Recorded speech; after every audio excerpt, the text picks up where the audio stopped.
Tu tens una història, Mateu, que estaria bé que l'expliquessis aquí en el programa. A veure, explica'ns aquesta història. Segurament us referiu a la meva web personal, on explico el per què faig el que faig, i és una pregunta que sempre intento fer constantment, perquè a vegades és difícil saber allò que fas si aporta valor a la societat, si el que fas és purament només per tu, si penses només en els diners, si penses només en... I llavors fer-te aquesta pregunta et va orientant, i m'agrada molt fer-me-la i la responc sempre mirant el meu passat, mirant la història, no? Connecto amb la música, connecto amb el piano en una època de la meva vida molt concreta. Tenia 8 anys, va aparèixer un piano a casa meva de manera molt màgica. Era un piano vell, era un piano d'aquests tret de pel·lícules del Far West. Però hi havia una cosa que em va atraure molt i vaig començar a tocar aquelles notes, tocava d'oïda, i vaig apuntar-me a música, els meus pares em van portar música, i allà m'hi passava hores tocant en aquell piano. I aquella habitació on hi havia aquell piano em passava el temps, no? Allò que diuen estat de flow, que et passen les hores i no saps.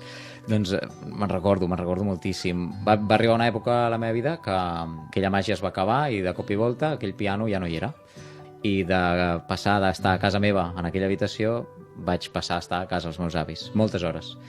Més tard ho vaig entendre, perquè els meus pares s'estaven separant i bueno, mai és fàcil. Jo ara soc pare d'una nena, també tinc la meva dona, tinc totes les responsabilitats i ara entenc moltes coses, però en aquella època, doncs, quan tens, jo tenia 12 anys, 11-12 anys, doncs no acabes d'entendre ni pair, però allò es va traslladar a casa dels meus avis d'una manera, doncs, sense tant de color.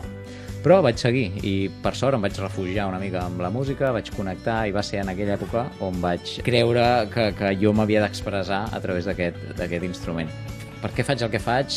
És quan veig que la meva música o quan estic a dalt d'un escenari, quan veig que la gent s'emociona amb aquelles cançons que intento que connectin melodia amb vivències de les persones i veig que els ajuda. En el fons, al igual que em van ajudar a mi, les melodies que jo tocava i que em van ajudar a passar aquella època, doncs quan faig un concert, quan fem aquests concerts més íntims a les cases de la gent o altres tipus d'espectacles on volem explicar històries que la gent empatitza molt amb els personatges i amb les vivències, i veiem que al sortir doncs, la gent ens dona les gràcies per fer allò que estem fent. És que faig això per això.